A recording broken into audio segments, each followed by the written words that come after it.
আসসালামু আলাইকুম, আশা করি সকলে ভালো আছেন। আপনারা দেখছেন এ টু জেড চ্যানেলের ভিডিওতে। আজকে ভিডিওর বিষয় হচ্ছে আমাদের এখানে একটা ফ্যান আছে, এই যে এসি ডিসি ফ্যান, কারেন্ট গেলেও চলে।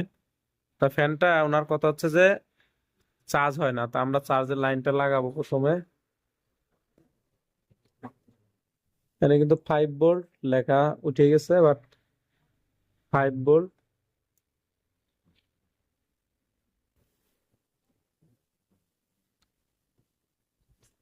তো আমাদের এখানে কিন্তু লাইন পাইলে আবার চলে গেল, মানে লাইন পায়া পাচ্ছে না, এই যে একটা বিষয়। এই দেখেন, লাইন পাইলে কিন্তু লাল বাতি জ্বলতো, বাট ব্যাটারি দেখাচ্ছে যেন চার্জ দেই, তো লাইন পাচ্ছে না। আমরা খুলে দেখি যে আসলে ভিতরে কি হয়েছে। সর্বপ্রথম আমাদের নাট গুলা খুলে নিতে হবে, এখানে নাট গুলা।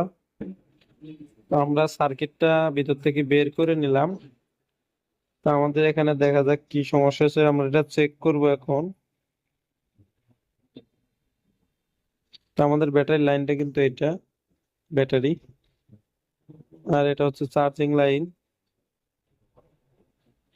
তো আমরা এখানে ভোল্টেজ দিয়ে, এখানে এম্পিয়ার মিটার দিয়ে মেপে দেখবো যে ভোল্টেজ আসছে কিনা, ভোল্ট মিটার দিয়ে।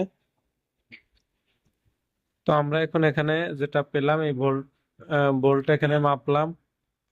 মাপার পর আমরা যেটা পেলাম সেটা হচ্ছে 3.3 ভোল্ট আসতেছে, অর্থাৎ আমাদের এখানে একটু খেয়াল করেন।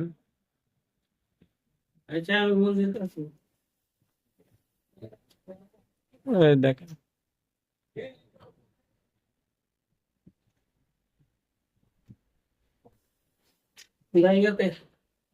তো আপনার এই যে এই জায়গাটা দেখেন, এইখানে এটার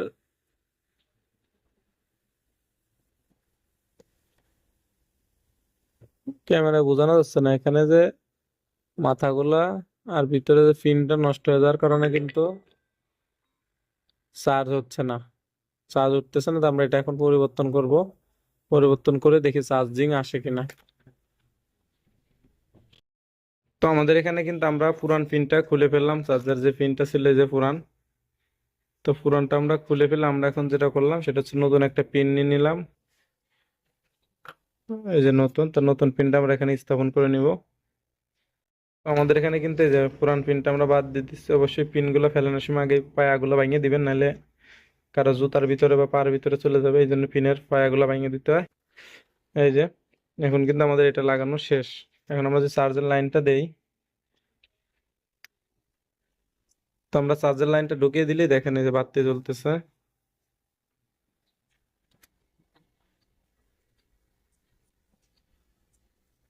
তাই এই হচ্ছে বিষয়। তো এখানে কিন্তু আমাদের সার্কিটটা এখন ওকে হয়ে গেল। তো আমরা এখন এটা কিন্তু আবার ইনস্টল করতে পারি, ব্যাটারি লাইনটা দিয়ে দিব এবং কি ইত্যাদি সব লাইনটা আমরা দিয়ে দিচ্ছি। তো আমাদের এখানে কিন্তু আমরা এখন চার্জের লাইনটা দিলে কিন্তু আমাদের লাইটটা জ্বলতেছে, তার মানে আমাদের ফ্যানটা এখন ওকে হয়ে গেছে, লাইটের পাওয়ার হয়ে গেছে। এই অবস্থায় কিন্তু আপনারা ফ্যান চালাবেন না, তাহলে কিন্তু চার্জারের সমস্যা হয়ে যাবে। এই ছিল ভিডিওটা। ভিডিওটা যদি ভালো লাগে অবশ্যই চ্যানেলটি সাবস্ক্রাইব করে সাথে থাকবেন। যে কোনো বিষয় জানতে কমেন্ট করবেন। ভিডিওটি দেখার জন্য ধন্যবাদ।